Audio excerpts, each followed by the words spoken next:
Šta se naše bolnice tiče, mi smo trenutačno u vremenu kada se priređujemo za normalan rad bolnice, znači za hladni pogon.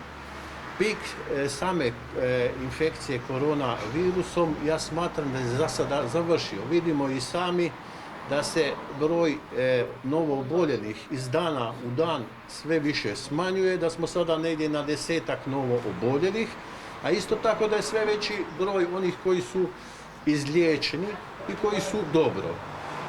Budući da je predviđeno prema mjerama vlade da bi 4.5. započelo se sa normalnim radom, mi se priređujemo za takav način rada.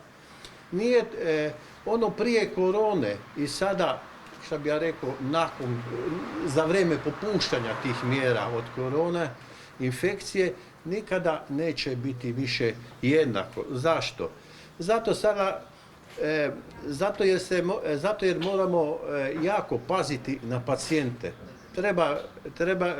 Oni će biti već od strane svog liječnika selektirani, oni će k nama dolaziti na redovite preglede, međutim neće ih moći biti, u čekaoni da imate 10 ili 15 ljudi, da se oni grupiraju, jer uvijek vam postoji rizik od nove infekcije. Zato će svi ti pacijenti polako se tu registrirati na našem šalteru i praktički jedan po jedan odlaziti u pojedinačne ambulante, da li kiruršku, internističku, kardiološku ili sličnu, tako da smanjimo svaku mogućnost neke nove infekcije.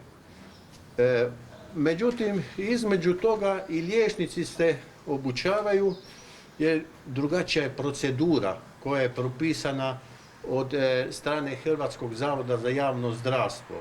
Svi mi više manje prilikom takvih sada, hladnih pregleda i to, trebamo isto biti pod maskama, trebamo imati jednokratnu uniformu i slično. I osim toga trebamo te dve ambulante provjetravati, tako da će točno znati recimo na sat vremena da se recimo pogledaju 2 pacijenta.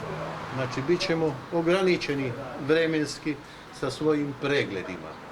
S drugog kraja, kroz ovaj period nagomilao se dio pacijenata koji zahtijeva kirurške zahvate. Jer da smo mi čitav taj period urgentne hitnoće, mi smo radili, operirali, slali u druge ustanove, ali međutim sad je red na ove koji su do sada čekali da i njih zbrinemo.